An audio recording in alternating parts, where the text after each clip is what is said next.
Hi welcome to Soundarya சமையல். இன்றைக்கி Burma style egg பீஜு அப்படின்னு சொல்லக்கூடிய முட்டை மசாலா தான் செய்ய போகிறோம். வாங்க எப்படி செய்யலான்னு பார்க்கலாம். இது வந்து சென்னை சைட்லலாம் ரொம்பவே ஃபேமஸான டிஷ்ஷுன்னே சொல்லலாம். ஈவினிங் ஸ்நாக்ஸாகவும் வந்து இதை ட்ரை பண்ணலாம். வாங்க அதுக்கு வந்து ஒரு பாத்திரத்தில் வந்து எண்ணெய் விட்டுட்டு எண்ணெய் காஞ்ச உடனே பொடியாக கட் பண்ணி வச்சுருக்க பூண்டை கோல்டன் ப்ரௌன் கலருக்கு வந்து நல்லா பொரிச்சு எடுத்துக்கலாம். பொறுமையாக வந்து சிம்லேயே வச்சு கோல்டன் ப்ரௌன் கலருக்கு வந்து பொரிச்சு எடுத்துக்கோங்க. ரொம்ப ஹை ஸ்பீட்லேயும் வைக்க வேணாம், சீக்கிரமாகவே வந்து கரிஞ்சிரும். ஸ்லோ ஃப்ளேமில் வச்சா தான் உங்களுக்கு வந்து இந்த நேரத்துக்கு வரும், கரெக்டாக இருக்கும். அப்போ இதே எண்ணெயில் வந்து நான் நீல வாக்கில் வந்து ஒரு வெங்காயம், பெரிய வெங்காயம் வந்து கட் பண்ணி வச்சுருக்கேன். அதையும் வந்து ஸ்லோ ஃப்ளேம்லேயே வச்சு இந்த மாதிரி பொரிச்சு எடுத்துக்கோங்க. அதையும் வந்து கோல்டன் ப்ரௌன் கலருக்கே பொரிச்சு எடுத்துக்கோங்க.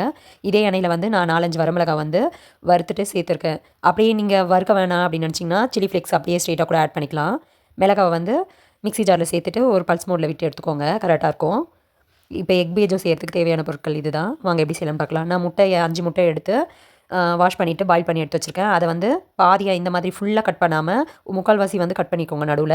அதுக்கு நடுவில் வந்து பொரிச்ச வெங்காயத்தை வச்சுட்டு மேலேயே வந்து பொரிச்சு வச்சுருக்க பூண்டையும் சேர்த்துட்டு அதுக்கு மேலே வந்து வெங்காயம் பூண்டு வறுத்த இல்லைங்களா, அந்த ஆயில் வந்து கொஞ்சமாக விட்டுக்கோங்க. புளி தண்ணியும் கொஞ்சமாக கரைச்சி, புளி வந்து கொஞ்சமாக கரைச்சி வச்சுருக்க திக்கா அதையும் அதோட சேர்த்துட்டு லெமன் வாட்டர் கொஞ்சம் தண்ணி விட்டு அதை மிக்ஸ் பண்ணி வச்சுருக்கேன். அதையும் சேர்த்துட்டு சால்ட் வாட்டர் லைட்டாக சேர்த்துட்டு சில்லி ஃப்ளேக்ஸ் வந்து கொஞ்சமாக சேர்த்துட்டு மேலே வந்து பொட்டுக்கடலை, இந்த பொட்டுக்கடலை தான் வந்து இதோட சீக்ரெட்டே. அதை பவுடர் பண்ணி சேர்த்துட்டு மேலே வந்து மல்லித்தலையை சேர்த்துட்டு சர்வ் பண்ணுங்கள். டேஸ்ட் ரொம்பவே நல்லாயிருக்கும். மறக்காமல் ட்ரை பண்ணுங்கள். வீடியோ பிடிச்சிருந்தா சேனலை சப்ஸ்கிரைப் பண்ணிக்கோங்க.